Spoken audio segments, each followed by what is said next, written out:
শ্রী আশুতোষ পাণ্ডে প্রাণজিৎ বৈদ্য নামে এক ব্যক্তিকে ভারতীয় দণ্ডবিধির 376-এর 3 ধারা এবং 6 পক্সো অ্যাক্টে 20 বছরের সশ্রম কারাদণ্ড এবং 10,000 টাকা জরিমানা অনাদায়ে 2 বছরের সাজা ঘোষণা করেন।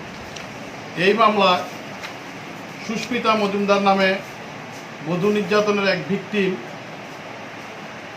আজ থেকে 9 বছর পূর্বে তার সঙ্গে এই প্রাণজিৎ বৈদ্যের বিয়ে হয়।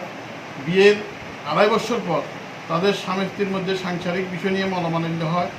তখন 2019 সালে এক মাইনর নাবালক ভিকটিমের সঙ্গে প্রাণজিৎ বৈদ্যের ভালোবাসা হয়। সেই সুবাদে প্রাণজিৎ বৈদ্যের বাড়িতে স্বামী স্ত্রী হিসাবে সংসার শুরু করে।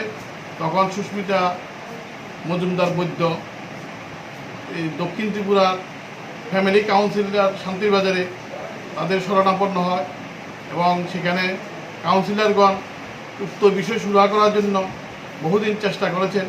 পরবর্তী সময় প্রাণজিৎ বৈদ্য তার চরিত্র শোধন না করে এই মাইনরের সঙ্গে সম্পর্ক চালিয়ে যেতে থাকে।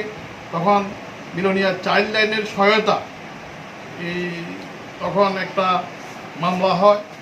এই মামলাতে তদন্ত করে সমস্ত বিবাদীর অপরাধ প্রমাণিত হয় এবং বাইগড়া থানা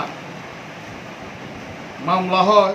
মামলার নাম্বার হচ্ছে বাইগড়া 23/2021 আন্ডার সেকশন 323 এবং 376 3 ধারা।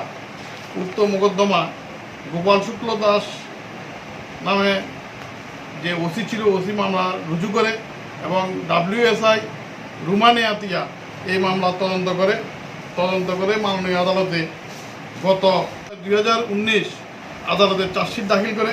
আদালতে চার্জশিট দাখিল করার পর মাননীয় আদালত চার্জ গঠন করে বিবাদীর বিরুদ্ধে মামলা পরিচালনা শুরু করে এবং আদালত মামলা চলাকালীন সময়ে 15 জন সাক্ষীর সাক্ষ্যবাক্য গ্রহণ করে এবং সাক্ষ্যবাক্য গ্রহণের পর আজকে আদালত সিদ্ধান্তে উপনীত হয় এবং উপনীত হয়ে আজকে সাজা ঘোষণা করে।